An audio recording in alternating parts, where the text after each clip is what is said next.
Hello, everybody. Thank you for joining us on this week's episode of the Spoiled Onion Show. Today we are reviewing Silence, a movie by Martin Scorsese. And with me, I have my co-host. Yeah, hey guys, Joyo here. That's right, his name is, hey guys, Joyo here. And this week we are doing the movie... Wait, did I already say that? I think you did, yeah. Martin Scorsese's Silence, which just so happens to be his passion project, and I guess it was a film that he was developing for almost a decade, from what I understand, before actually being able to accomplish it.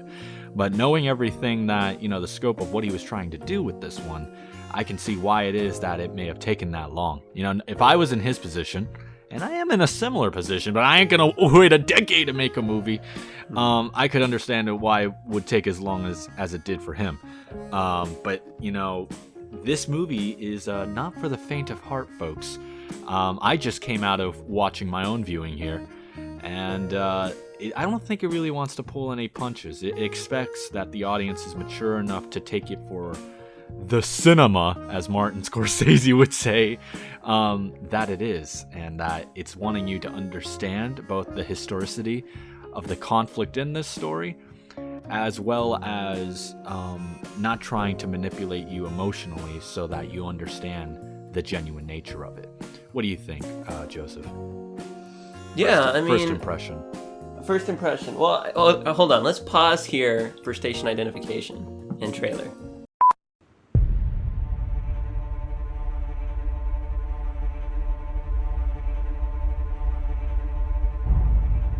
Ferreira is lost to us. He renounced God in public and surrendered the faith. That's not possible. Father Ferreira risked his life to spread our faith all over Japan. It seems to me that our mission here is more urgent than ever. We must go find Father Ferreira.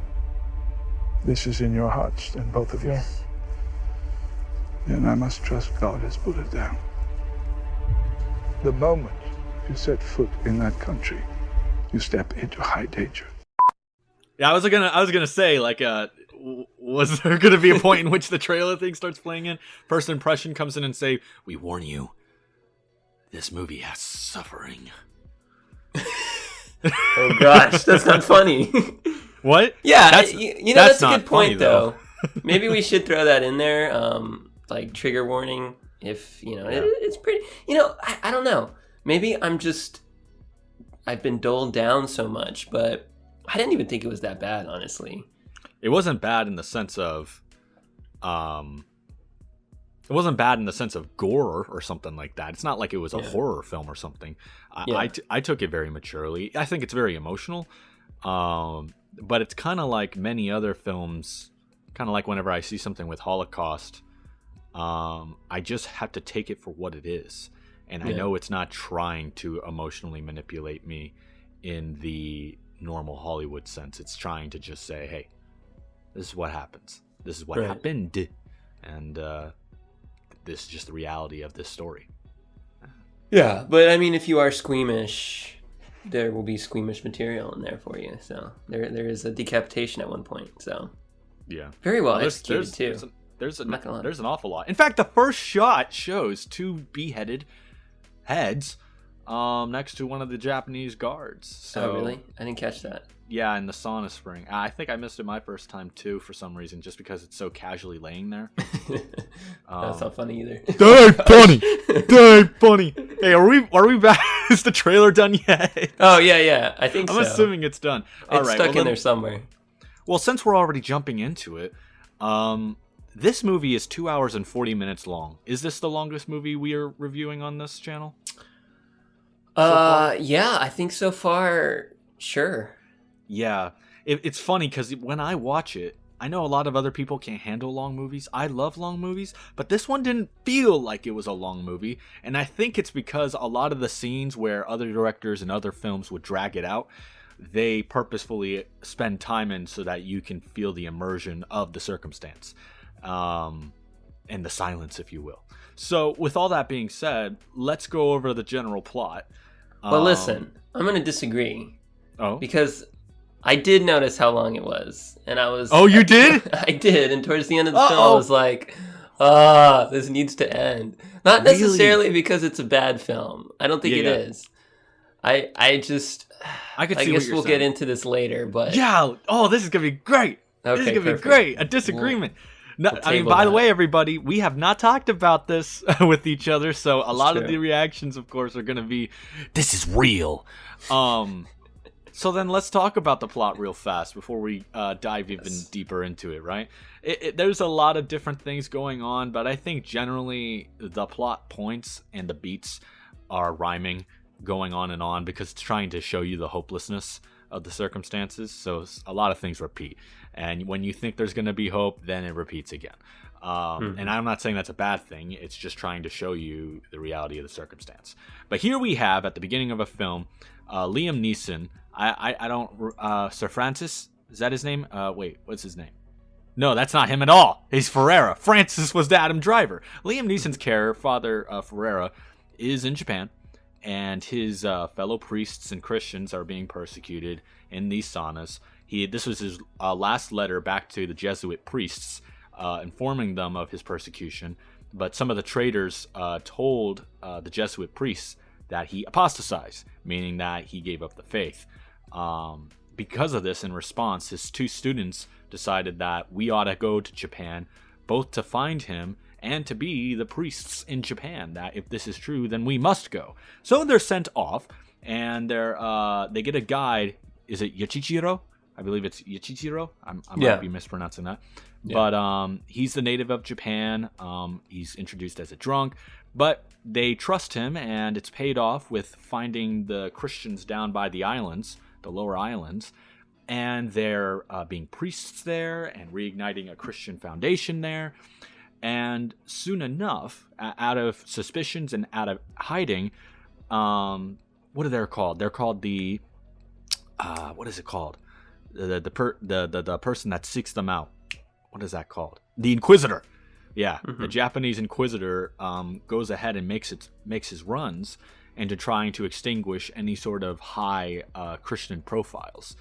So this ends up repeating itself throughout the conflict of this story, that we go from one island, and then there's another, and then that seems to be hopeless, or one place gets burnt down, and the persecution of the Christians, which end up becoming very brutal at many different points. But I think where the story really then takes the dramatic turn is when he does get captured by the Japanese, and I believe he is brought to Nagasaki, where I don't know if that is supposed to be the capital, but at least that is the headquarters of the main Inquisitor. And they're treating it a little differently because they're trying to change his mind. They admit that the way to get rid of the Christian is to not kill them and turn them into martyrs. It seems as if it only empowers all the other followers. Instead, we need to show the apostasy of the Christians, because that demoralizes them to the point for where they don't want to be Christian. So they really, really want to get the priest to apostatize. This leads to the death of other Christians in front of him and guilting him into wanting to submit, as well as the death of his fellow priest, who died trying to save the life of one of the Christians who were drowning in the water.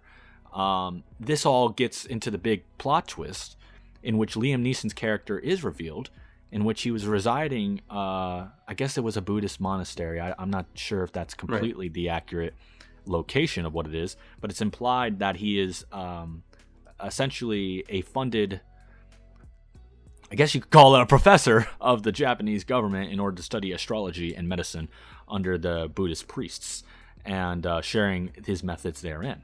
But all that being said, he does confirm that he apostatized and lays it out to our main character, Andrew Garfield, about why he feels as if Japan can never convert to this faith and that it won't grow. And of course, our main character is torn apart because he feels as if you've given up. I'm not like you. I can't believe you've done this. And he is absolutely torn apart. Well, in the last moments, they're going to do the same thing that they did to Father Ferreira, and that these others are suffering under the pit. But instead of him apostatizing from suffering from the pit, he gives in out of pity and guilt. Well, I should say pity, not really guilt, but pity for his fellow Christians. And the thing that ends up being the twist is that Jesus and God throughout this entire story has been silent, has not said anything, nothing, but in this final moment in which they want him to step on, I forget the correct term for it, but basically a Christian imagery of basically a Christ image in a block. They want him to step on it. He doesn't want to. He knows that it would be wrong, but Jesus speaks and says, "Go ahead, step on me. I came to this world to share your pain. You are with me now. I give you permission," essentially. And he does it, falls down, and destroys him.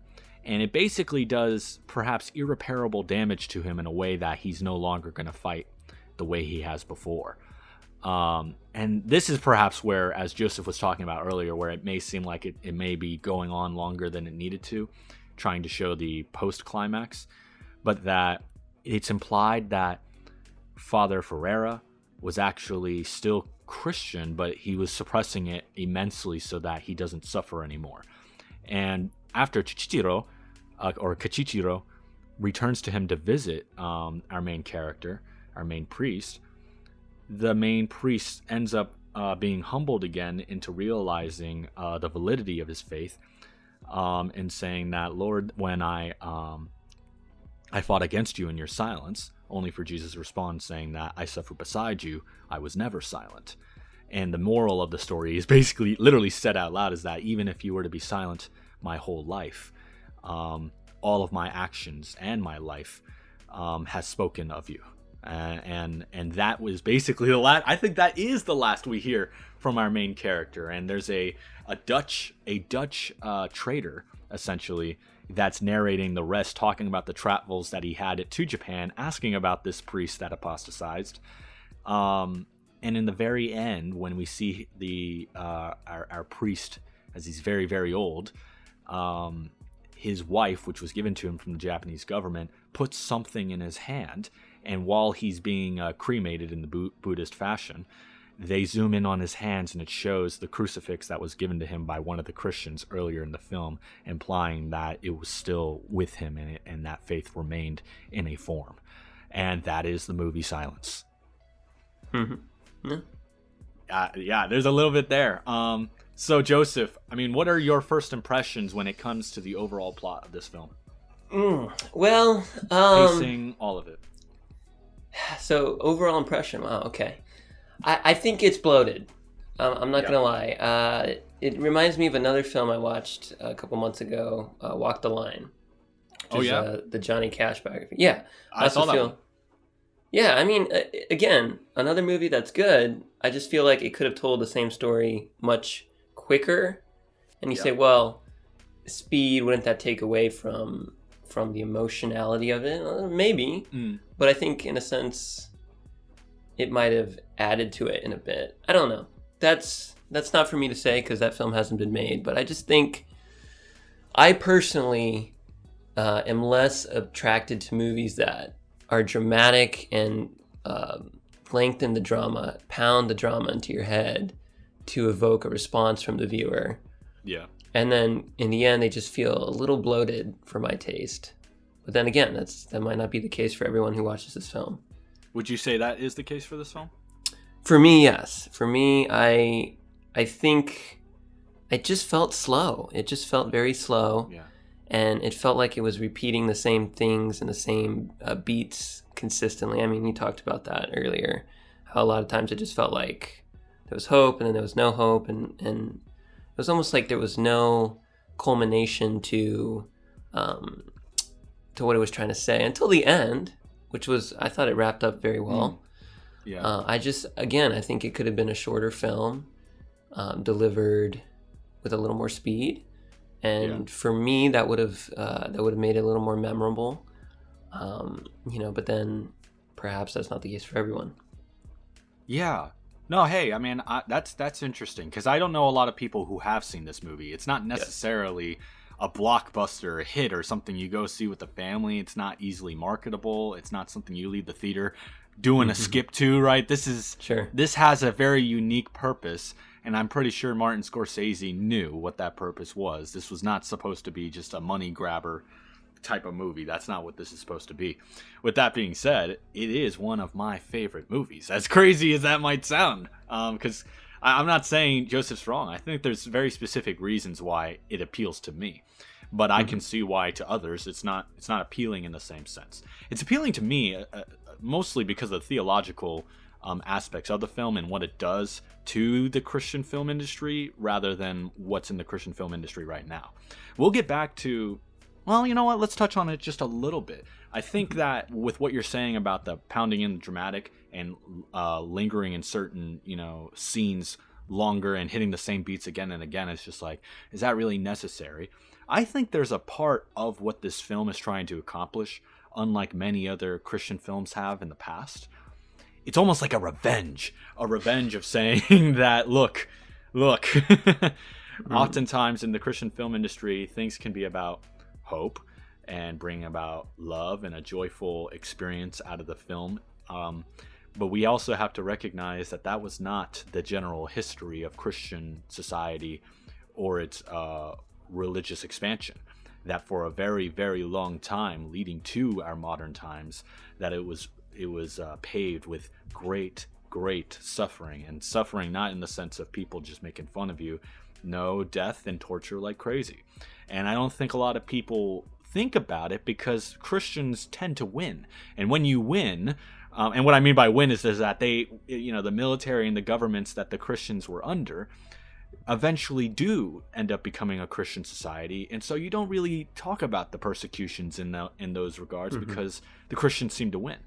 But in the case of a place like Japan, that's not its story, is that the Christians did. The Catholics went to Japan, the Jesuits went to Japan, and there were hundreds of thousands of converts, and then all of them were basically tortured into submission, and the priests were crucified by the hundreds. And it's this unique part in, I guess, Christian history. I don't know many others in which it may have been as explicit as it was here, except for that of the origins of the Christian faith itself. Which is why I think Martin Scorsese was so passionate about this project, is that not many people know about it. I didn't know much about this persecution prior to this movie coming out, and I didn't understand the degree. And even though it's nothing like, let's say, the number of casualties in something like the Holocaust, oftentimes we allow numbers to dictate the brutality of a situation. And in this regard, you can see where there was a place and time in which a Christian persecution occurred. It was extremely unjust and sad, and it's not really paid mention to because it's not a part of our Western society. And so, I think that may have been a huge aspect that plays into, frankly, the way this film is shot and what is written in the plot. But the last thing I'll say about the plot, too, is that this is based off of a book that was written by a Japanese man, based off of the events from Japanese history from the Jesuits that came to Japan by the same name, Silence. And it was translated to English by a Catholic priest. And so, I don't know how much of that book had an influence for this movie immediately, interestingly enough. Yeah, well, that remains to be seen by reading the book. But I will comment on the hopeless nature of the film. Honestly, this might not be apparent, maybe for those who know me really well. I really revel in movies that are not your happy ending typical movies, right? I really enjoy movies that feel more grounded, that feel hopeless at times, that take on this mentality of this isn't a fairy tale, the world really does suck at times, And I'm totally fine with a terrible ending. A film that comes to mind is The Amazing Spider-Man 2. I loved, I don't know, spoiler, I guess, but it's pretty good. I love that Gwen dies in that film. Yeah, exactly. Fair enough. But I love that twist, whereas I think most other people that would watch it would say that was horrible, But all that to say, this film did not do that for me. In fact, when he apostatized, I was so mad. I almost took my laptop and threw it across the room. Yeah. I'd been sitting there for over 2 hours watching this, and I was like, all right, you better give me a happy ending at this point. But no, he doesn't. And I don't even know if I can delve into the mental aspects on why it didn't do that for me. But I think there's something to be said, I brought up Walk the Line earlier, and I didn't really finish that thought train. I also think Walk the Line is a film that pounds the drama of Johnny Cash's life into your head, and then ultimately it gives you his ending, which is he's happy, he's married to the woman he's in love with, and his career is kind of back on track, and everything's good. And whereas I also feel about the same about that film as I did about this film, that was more satisfying of an ending to a 2.5-hour film that had nothing but drama than this film, which really didn't even have a good ending. But you said you kind of like that sometimes. I know, which is weird to me, because I really do go for the not fairy tale endings because they're so unique and so rare, because consumer culture as a whole likes to be satisfied, especially at the end of a 2-hour journey. But yeah, I don't know. I didn't feel that way. I think part of it may be my own personal convictions on standing for one's beliefs. Yeah. But I think part of it was just when you watch a 2-hour movie where the protagonist is just constantly being beaten down, you kind of want them to win at the end. Yeah, something. It doesn't need to be throw me a bone. Outcome.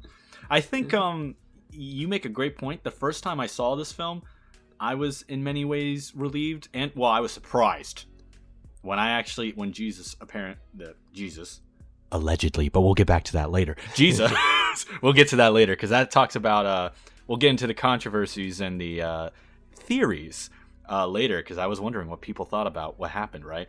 Okay. But when Jesus actually spoke, I was like, whoa.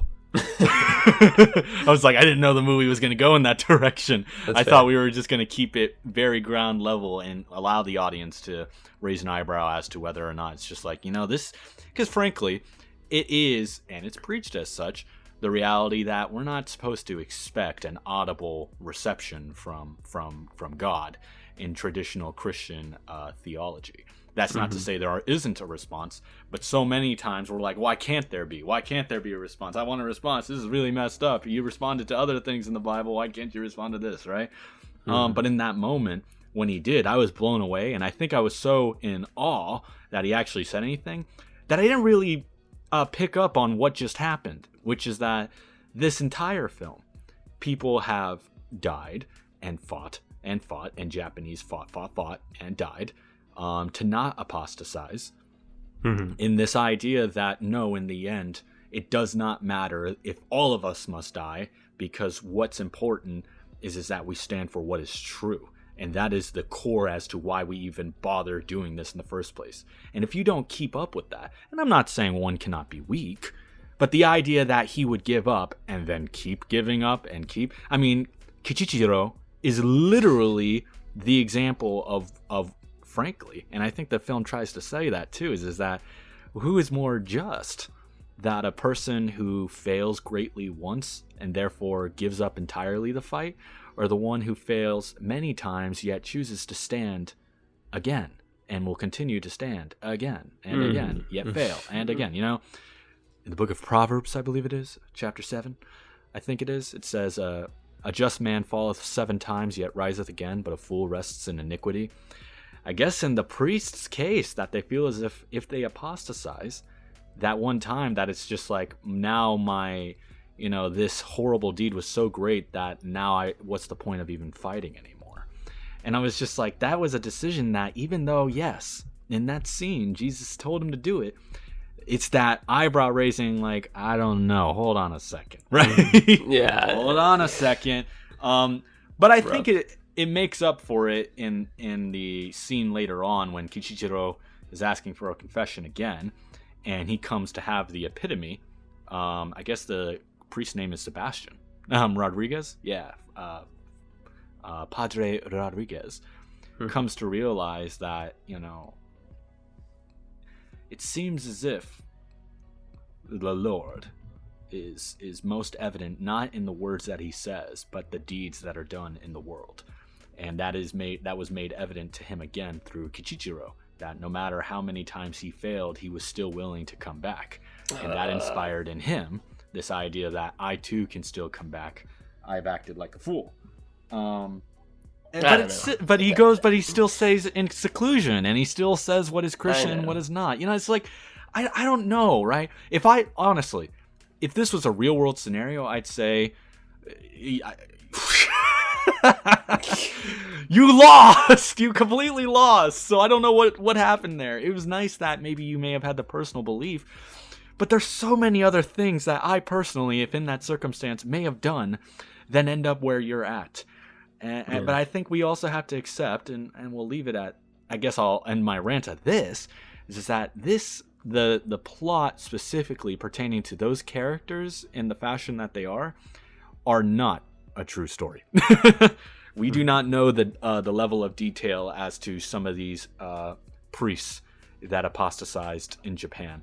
I think this film and the book tries to give a perspective as to what may have happened to the priests that apostatized in Japan. But the only small things that we know about is like the Dutch trader in his log talking about one of the priests in Japan and the apostasy. Is like, this is strange. I've never seen this before. Why are they like? And most importantly is that, look, if you failed in your journey of coming here to try to preach to Japan, what are you still doing here? Mm-hmm. Like, why would you dare to work for them and give them anything? I'm irritated. I really am. I'm just like, please. I can't even talk when I'm irritated. It's just like, it's just, and if you're watching this, it doesn't even matter whether you adhere to these Christian ideals. None of it matters, because this film is applicable to any belief system you might have. Sure. It's just because it's a story about standing up for your beliefs. And literally, okay, one of my favorite books is The Crucible, which is very, very similar to this story in many ways. But I'll summarize it in that it follows a protagonist. Don't remember his name. John Proctor, that's it. Follows John Proctor. And basically, he commits adultery and is put on trial for that. And the girl he committed adultery with also claims that she sees witches or something like that. So bottom line is, this guy is put on trial, and they're like, you can get off free if you admit to being a witch. And I'm paraphrasing here because it's been a while since I read it. I could be wrong. But at the end of the book, all he has to do is admit this thing, and he's free. So basically, all he has to do is lie, and he's free. But if he tells the truth, he's going to be hung. And you see his emotional turmoil build throughout the book, and at the end, he screams out, let me see if I can find it. But basically, he screams out, because he has to sign something. That's his way of getting out of it. And he screams, you've taken everything else away from me, but leave me my name. And he's killed. He does not lie to save his life, which I think is phenomenal, because in that story it shows that this man failed. He committed adultery. He was a preacher guy. I don't remember the exact name, but he was supposed to be this example to the community, and he failed. And it's made to show that his consequences for his failure are what's happening throughout the book. But it's showing that even though he failed, it's kind of like what you were talking about, where even though Rodriguez failed, he could have come back. And this guy does come back. And that is the point of The Crucible, that even though we do fail, at the end of the day, if we still hold true to what we believe in, we haven't really failed. We've just lost a battle. We haven't lost the war. Yeah. And I think what irritates me so much about Silence is that he lost the war, He lost the war in one battle. Like, he was winning every battle before this, and he just gave up. And then Kichichiro, he was winning. And then Kichichiro is just like, it's like a fly I want to swap. Like, I just want to like smack this dude down. Like, he doesn't, there's not even hesitation when he apostatizes. He's just like, give me that stone as fast as possible. Let's do this and move on. And then he's like, oh, I'm really sorry. I know I shouldn't have done it. I'm like, dude, just like, shut up, to quote you. The priest said the same thing. He's just like, this guy is not worthy to even be called evil, kind of thing. I mean, I pity him because I understand the type of person he is. It's horrible. What he's supposed to be. He is weak, is essentially what it is. He is a weak soul. and that fear genuinely determines his actions, not his convictions. And it's messed up, but it's just like, yeah, there are some people out there that in fear will be susceptible to anything. And, you know, there's so many frustrations because of what I understand. By the way, people, I'm going to college now for theology. So it really opens my mind, and it's a beautiful thing, understanding all different religions and understanding how cultures think. And in this movie, it does demonstrate some of the impacts Shintoism and Buddhism has on the Japanese mind. Because how they operate philosophically is very different than that of how Christian Europe does. And how they perceive things in reality and nature is very different based on these theological and philosophical roots. In Buddhism, there's not necessarily or demanded a higher power that if you were to deny Buddhism as a philosophy, that somehow something bad would happen to you. That's not really that reality. And I'm not sure about the delicacies of Shintoism. I know it's a multi-god system, but in this time it looks like they have more of an emphasis on the Buddhist fashion of operating that the government is. So if one was to deny Buddhism, there is no conflict other than that one is lying to themselves within the Buddhist faith, or I shouldn't say faith, the Buddhist mind. While in Christianity, one's goal is to be in line with whatever it is God wills them to do, and one of them is to not deny the Father, right? So it's this idea. You see that debate there between Rodriguez and the interpreter about how it's like, look, right? I have to answer to a higher power. It is only by denying my flesh and denying myself is how I gain peace. While as to a Buddhist, it's like, no, it's recognizing the flaws of oneself and not having the attachments that one finds these peace, right?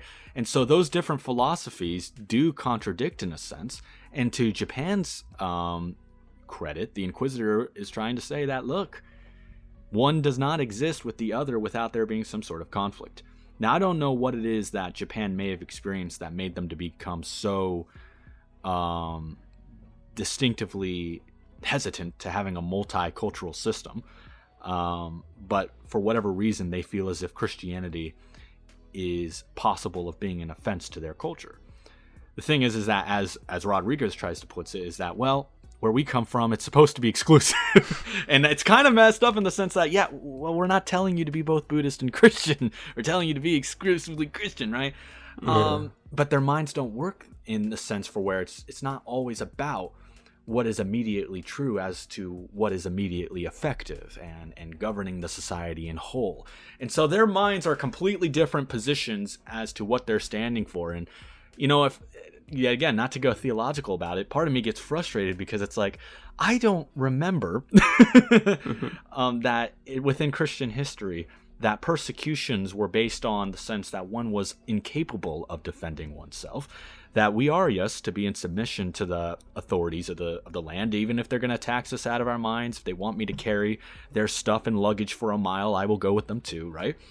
But the idea that if I must deny my God or die, it's like, well, I don't think that's what the Bible would say is, that I have to give in. But here's the thing. All that to say, this movie is about Christianity and its struggle in Japan, but I think the message transcends that.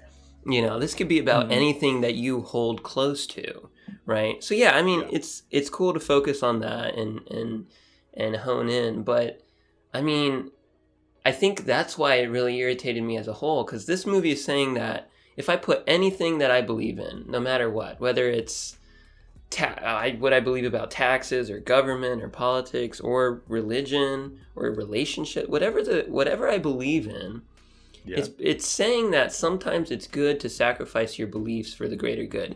It is almost, in a sense, following the Jesuit mentality, which is the end justifies the means, right?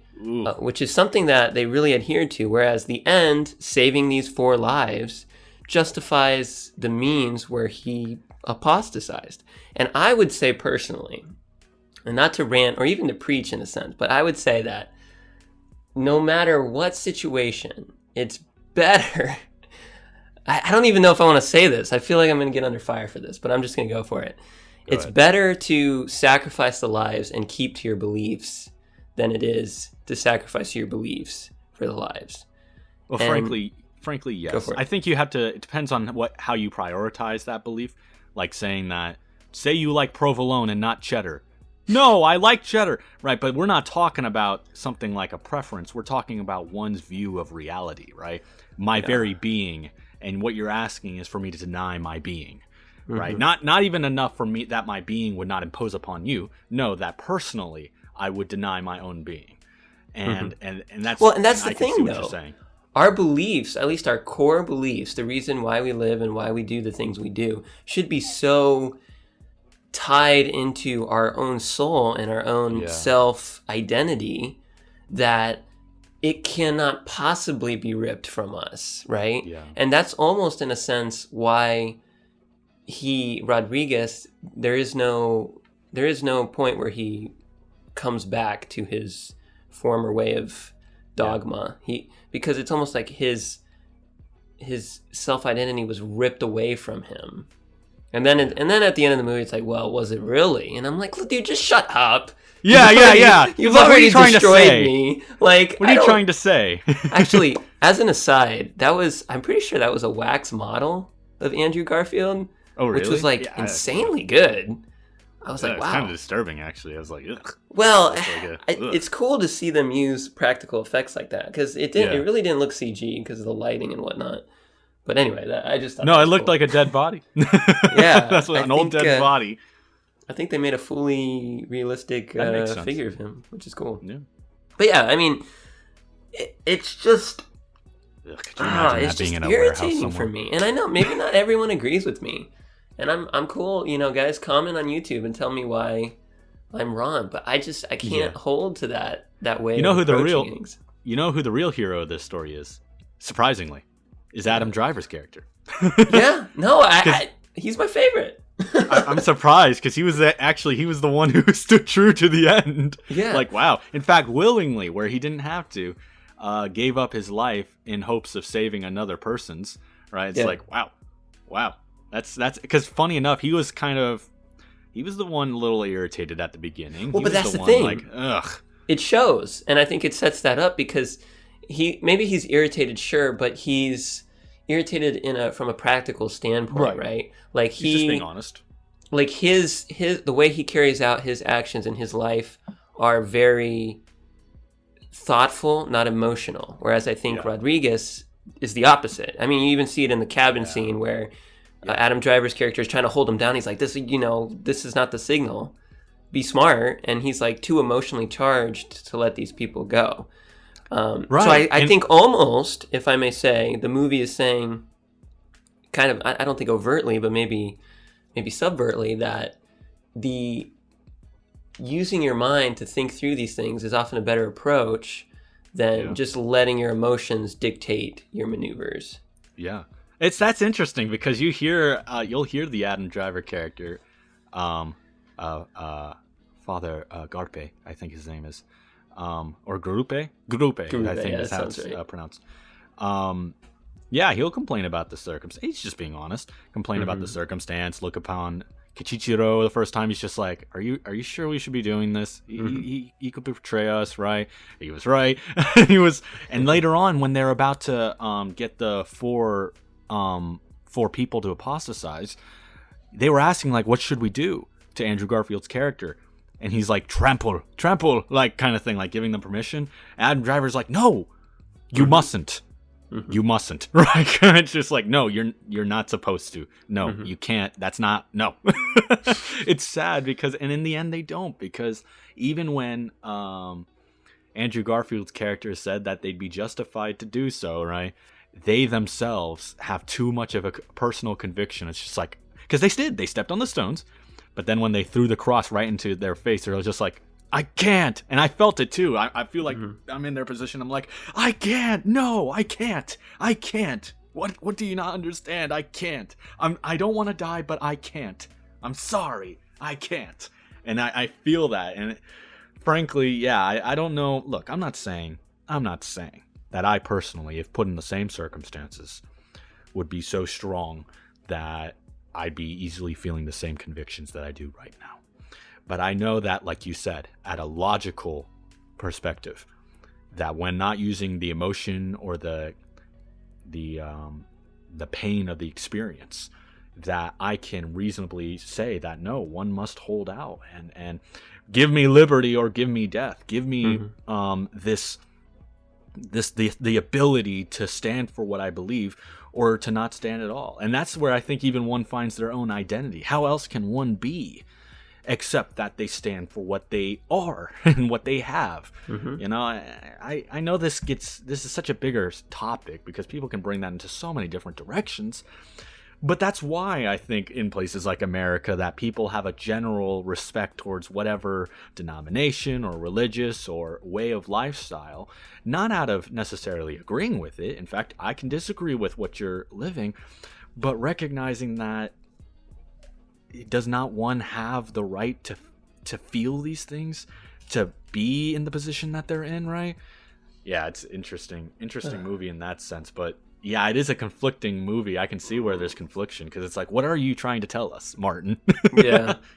What are you trying to tell us? I still don't know what he was trying to say. Maybe that is the point. Maybe the feelings we feel are intended, and he'd be like, gotcha. Maybe he doesn't want to make a point. In a sense, like, the reason I like this movie is actually completely outside of the things that we're talking about right now and what made us disappointed. I like it for its depictions of something that happened historically that doesn't get light shed upon in that of the Christian perspective, and that it allows itself to have. A lot of people would look at this and say, well, this isn't explicitly Christian storytelling, and I'd say, well, exactly. Yeah, in that without them having to get apologetic or anything about that, like that of mainstream Christian film companies, it is able to show the Christian struggle and the the Christian convictions, and it oftentimes can speak for itself, right? And it's effective in showing that that conflict, at least at that level, and that's why I like it. But I've even now still feel like a big old eyebrow raise of like, what is going on? Well, I've never seen a Martin Scorsese film before this, shockingly enough. Like, surely you have. There must be one. No. I cannot think of one. Here, I'll pull up a list just to because there's a few, but I know, I understand, and I don't believe I have. So perhaps he has a way of directing that I just don't fully appreciate yet. Oh yeah, no, all of his other movies are not necessarily like this one.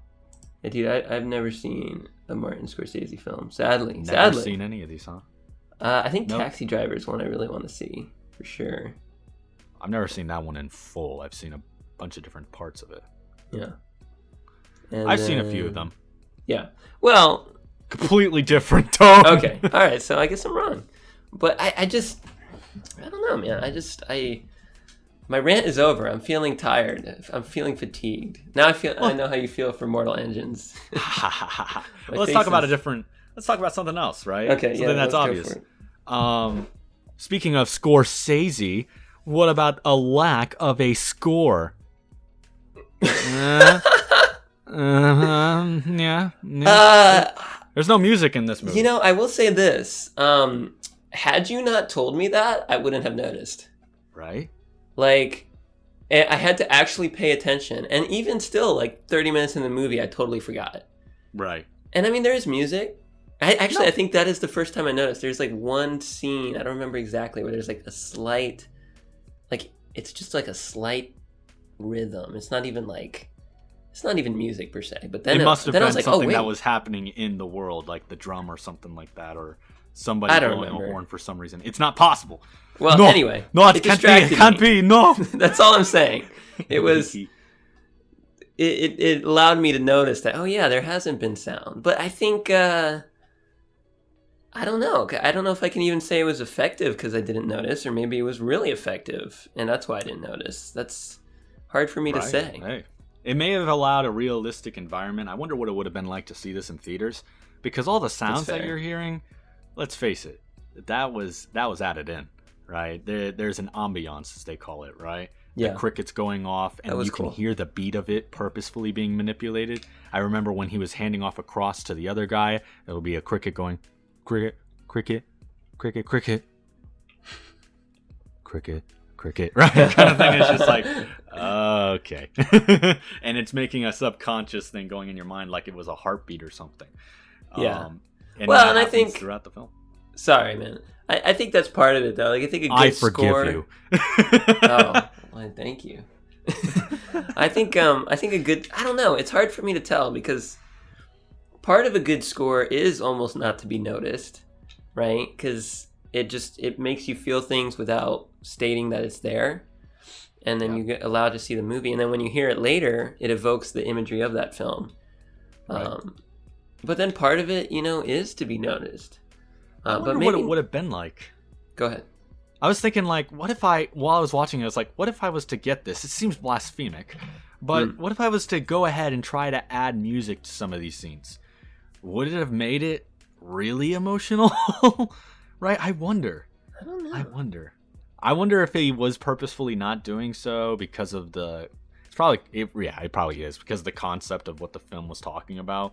Oh, yeah. That definitely. there's a silence, that if you're hearing emotional music, it makes it feel much more, wow, there's something going on here. It's very spiritually moving or something like that. While if it's silent, you're in their position for where you're just like, cricket, cricket. Well then, right? And you're waiting for something that's not there, that's not responding. There's not some sort of big old thing.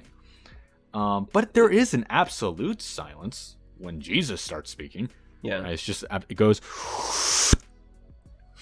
But even then, you mentioned this earlier, and I forgot to say, it just felt a little jarring when that happened. It's like, wait, okay, what? You did a triple take, What? 2 directions. Yeah, I don't know. weren't It was just kind of weird. Was it weird? Did you not like it? Just say you hate this movie, Joe. I don't hate it. I literally have the movie itself. I have a very neutral feeling about. Now, some of the apostatizing part just irritates me. I don't know. I don't want to sit here and just criticize. I guess that's my job technically in this podcast, but Yeah, criticize it. I want you to go ham. I haven't seen you go ham yet. Go ham. I think I expend too much energy earlier. The point is, Joseph, it was a downer. It was not a film I would enjoy, nor recommend, nor watch again. Whoa! No. Okay, I would definitely say watch it, just so you can experience it. Just but I so wouldn't you be can like, know why you don't want to watch it again. Wow. I don't know. What is, I must be crazy. I think, wow, this is the first movie where it's like, maybe I'm wrong. Maybe I'm the crazy one. No. First Fan 4 stick, you love it. And I thought, you said, I collect Fan 4 stick Michael B. Jordan action figures in my room. I just got a 13th one. And I'm just like, okay. And I like silence, and I got my 14th Father Rodriguez action figure in my room. And you're like, okay. Yeah, I mean, it's everybody's favorite hero. Oh, gosh. Because he's just so inspiring, you know? The way you apostatized and Man, I wish they would have made more Spider-Man films with Andrew Garfield. I think he was pretty good. I think the only part that was bad with him was really it was the second one's villains. That's that I didn't care about. Second one's villains were just really it was Harry and Rhino. Electro was fine. Yeah. But it was like, Harry and Rhino, that was a disgrace. And they made everything Oscorp. Wait, what are we doing? We're talking about silent. Listen, I didn't like the lizard either, but I guess that's a different discussion. Look, dude, you're just mad because you look like Andrew Garfield, and no, you're like, oh man, have you seen that? Have you seen that like video thing where he's like he poses for a picture and then someone gives him cash? What? Like, you haven't seen that? Where he's like, he dresses up as Spider-Man, but you don't know it's him, and he's like on the wall, and someone's like, "Hey, can I get a picture?" And they take a picture, and then he pulls off the mask. They give him cash, and then he pulls off the mask, and it's Andrew Garfield, and he goes like, "Yes." What the? I'll have to look that up. You should pull that up. I've seen a one with Tom Holland where people went to like Universal or something like that, and he was in the costume, and people took photos, and after a couple of groups, he took off his mask with them, and they were like, "Oh, what?" Oh wow, I felt bad for everybody else who already left. I know, right? They don't know. Anyway. I don't know. Oh man. Okay, you know what? Let's just pretend the movie ended with with Father Garupe or something like that. When he drowned. Happy ending. Good night. Yeah, right there. Just cut. Again, he's like, no. Cut to black. It's awful. Roll credits. Well, like No. and you're like, well, Joyo, what if we took this ending, and what if we made him not apostatize? Would you be happy? And no, I would just feel nothing at that point. I would just be like, okay, that was a movie. Like maybe there needs to it's have great. some victory or something, some reward for withstanding the. Well, but that's the thing. Had that happened, I would have just been like, okay, this is a movie. Move on. Like, right. It's almost like by doing it differently, it did evoke a response from me, which is what a movie should do. And so maybe it is successful in that sense. It subverted your expectations. Hey, so I have a question. That whole torture scene where they're getting, like, in the ocean, how is that torture? Yeah, that wasn't torture. The ocean, they're killing him, but well, you know, yeah, they died, no. right? But they were like slowly killing him, which is okay, the one with the torture, crucifixion or the one with the wrapping. The one in the middle of the movie. I guess you could call it crucifixion, not the one where they're pouring hot water on them, because I get that. But like the one where they're on the seashore. Yeah, they're literally on this wooden beam, right? And they have like support for their feet, and they're just getting like hit by the ocean water. I'm like, that's like a normal day at a Florida beach for me, minus the stick. Obviously. There's a couple things that's going on there, right? And it came with my knowledge of crucifixion. They may have dumbed it down because they don't want to hurt their actors or something like that. But you don't need nails. You don't need to have your. It doesn't matter if your feet is resting on something. But the way a crucifixion is supposed to kill someone in the traditional sense is that one's shoulders and arms and diaphragm is lifted to the point for where they're having a harder time to breathe. And the easiest way to breathe is to use your muscles to help lift yourself up a little bit and to breathe in with your lungs. You got to try it yourself. If you lift your arms up and put yourself in a position where you're hanging a little bit, the only way you can breathe in is to push out your rib cage a little muscularly. I see. Do you feel that? Right? Now, it doesn't matter for like a couple minutes. Right. It's supposed to take days and it would be days for where you get so weak that both nutritionally wise, because you don't have the energy, but just because your muscles are tired, that you'll end up not having the energy to hold yourself up. And slowly and more slowly, you're not breathing.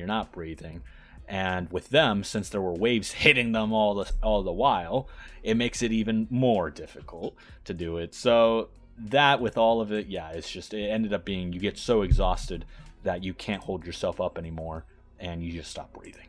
And in rare cases, your heart will explode. Because when you aren't, I forget the term, but when you're not breathing in that way and you're having to push as hard as you are like that, your heart gets filled with water from your lungs.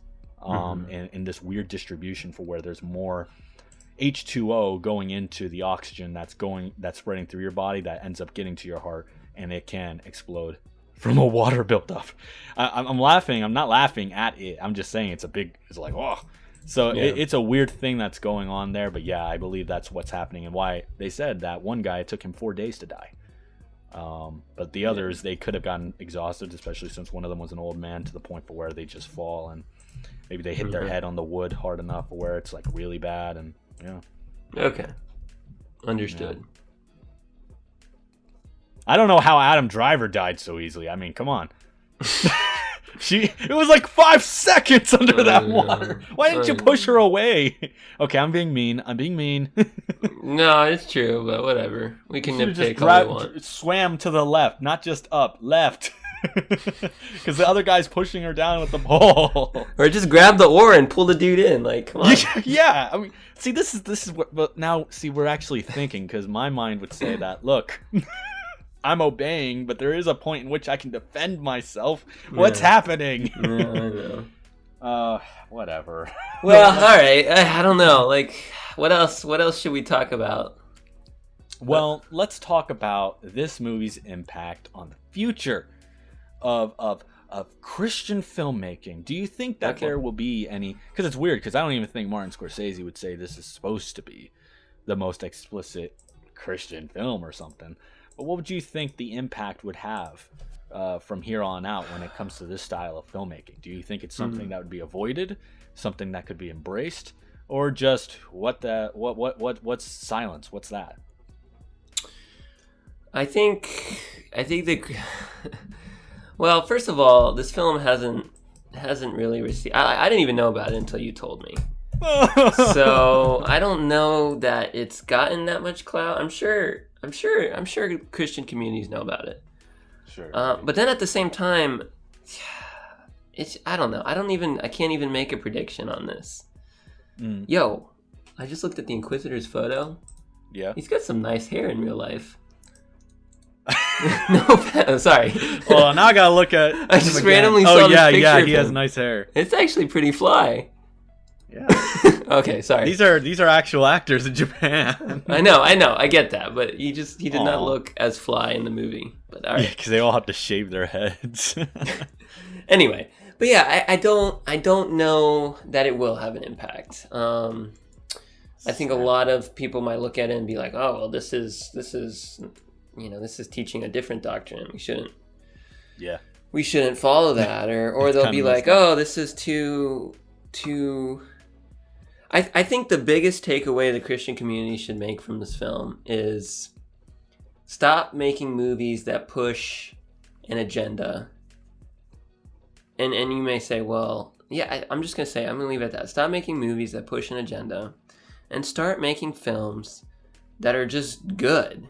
Because I can look at this film and say it's good without liking it. I'm not, sure. It's not like something with Mortal Engines where it's just like, okay, that was bad filmmaking. that was just bad. This is good bad filmmaking. Script writing. Yeah, I mean, it's Scorsese, of course it is. And he eloquently weaves this moral without even forcing it, Yeah. Or maybe he pulled a, what do you call it? The guy who did Tenet. What's his name? Christopher Nolan? Yeah. How did you forget Nolan. that? Wow. Because I'm falling asleep over here. That's fine. Maybe he pulled a Nolan for where he lets you think a little bit. But I don't know why he would do it when the message of this movie tends to be surrounded by a theological matter. It's like, well, are we really supposed to be interpreting so much? Well, but that's the thing with filmmakers. Any good filmmaker knows you don't shove answers down someone's throat. You let them think, right? Mm. And I think if anything, and not even just any community that's trying to make a film that teaches something that you believe in, you don't shove it down the throat. You should be able to make a movie about your beliefs that when people leave the theater, some people agree with you, some people disagree with you, some people were just like straight up confused, some people didn't feel anything. I mean, your goal shouldn't be, I want everyone to immediately believe what I believe. It should be, I want to challenge what these people believe coming in and make them think more about their own worldview. And I think in Christian filmmaking, I think in a lot of different films, this is a lot of the case in children's storybooks where they're like, we need to shove down their throats that they shouldn't get in a stranger's car. It's like, all right, but I mean, what am I going to read? The Polar Express, which is an awesome children's book, or this book about red light, green light, don't cross the street, whatever. Yeah. I'm going to read the one that's a little more ambiguous and a little more exciting. And I think if, Scorsese had just chosen this idea of Christianity overcomes everything and shoved it down our throat, it just wouldn't be a good film. And instead, it's a lot more interesting of a film because of the questions we're left with. I mean, we can talk for an hour plus about what he was trying to do and how it made us feel. And I think if you're trying to display a message, you need to go that route as opposed to just forcing it into your audience's heads. Yeah. And I think it'll stick around longer too if you do that. I know it did for me. We'll see how you feel as time passes. It's still new to Joseph. I really, really do like it, but I do see problems too with both what, if it's contradicting its own morals, which it seemed like from the start, the whole point was this idea of like, do not give up that which you believe in. Do not give it up, especially if the reason is because of violence being threatened to you. It's like, no, that's not a valid reason to give up. Or even your life. That's not a valid reason to give up. And only for at the end, the same thing that he was tempted with at the start was being tempted again. As if it meant anything different philosophically like it did from the start. As if quantity of the suffering somehow changes whether or not one should reasonably give up. It's like, I thought that was the point, was that there is no quantity of suffering that would allow you to give up. Yeah, well, weird. We're missing something here, because both of us believe in this doctrine of having a one true worldview and sticking to it. But there are a lot of people out there who believe in like a relative truth, or they believe in that all religious doctrines are true. And I think maybe they would look at this film and say, yes, by all means, deny what you believe. Because A, you're still going to believe it, you're just lying. And B, it's more important that these people don't suffer. Because that key moment where he says, well, why didn't they just apostatize? Or he's shouting at them in the pit, apostatize. And he's like, well, they already did it, but we're not letting them off the hook until you apostatize. Right? And I guarantee you, there are a lot of people that would say what he did was totally fine. And that was the heroic moment in the movie, right? So, yes, we may be confused, and we may even argue. I would definitely argue that point. But it may be that is what Martin Scorsese is trying to say, is that, look, maybe that's more important in his view. Who am I to say that Martin Scorsese just has this whole thing figured out, and that he doesn't have a different opinion than I do when it comes to the issue. Just because it's it's a historical movie, doesn't mean that he may not be putting on there a moral that he personally feels conviction for, which may be that there are permissible grounds to give up or to lie or whatever. I don't know, but we'll let you decide. And if Martin Scorsese, no, I'm not going to go there. If you're listening, well, contact me directly. My phone number is at 1. We'll just put it in all the right, description. make sure to bleep that out later, Joseph. Thank you. I don't know what the point would be. How would he know? All right, what score do you give this movie, Joseph? What Scorsese do you give it? How many Scorseses? Oh Oh no. no. This is really hard. No. I have so many conflicting emotions. It's just like, because it's good in some aspects, let me preface not by good saying, in others. Yeah, well, and again, this is my opinion, right? And that's crazy. I think that's the beautiful thing about film, right? I can watch a movie that everyone else hated and love it, like Fan Forstig. Or I can watch The Princess Bride, which is an awful movie, and disagree with almost everyone. And the whole planet pretend like they like it. But yeah, I think that's something that the more we do these our reviews, subscribers. Yeah, well, especially if you guys leave comments and tell us what you think. It's cool to see that people disagree on movies. And because, yes, the world is made up of very vast amount of worldviews. And that's really cool, I think. So just a brief pause there. I think it's cool to get to a point in life where you can not just vehemently argue with someone, but actually be like, they have an informed opinion. I wonder, what their logic is behind it. Maybe part of it I agree with, and I can add to my own logic. It's cool. Yeah. Yeah. Anyway. All right, you give it 100. I give. Maybe this is one of those films where you can't. I don't know. Well, here's the thing. Part of me, if like I said, if this had a happy ending, I'd just say 50. I had no feelings, neutral. Okay. But it left me with a bad feeling. But I don't think that necessarily lowers the score for me, because it actually made me think a lot. I'll give it a 64. Okay, I give it an 85. Thank you for joining the Rotten. Wait. Whoa! Whoa! I almost got us. Whoa! What I meant to say was rocking around the Christmas tree and the Christmas on. Yeah, this episode's coming out in June. Ah, shoot. Man, we're going to have the biggest lawsuit on our hands. No. Spoiled Onions review show podcast. Tune in next week and make sure to click a like on wherever there might be a like button. Leave a comment if you have any sort of strand of ideas that you'd like to discuss with others, and follow us on all platforms that is possible. That was well done. Well handled. Thank you. I don't know if I missed anything. All right, see you guys around next week. Bye. Thank you for joining us. Bye. So you can hit me. That's okay, baby. Only words bleed. Inside these pages, you just hold me.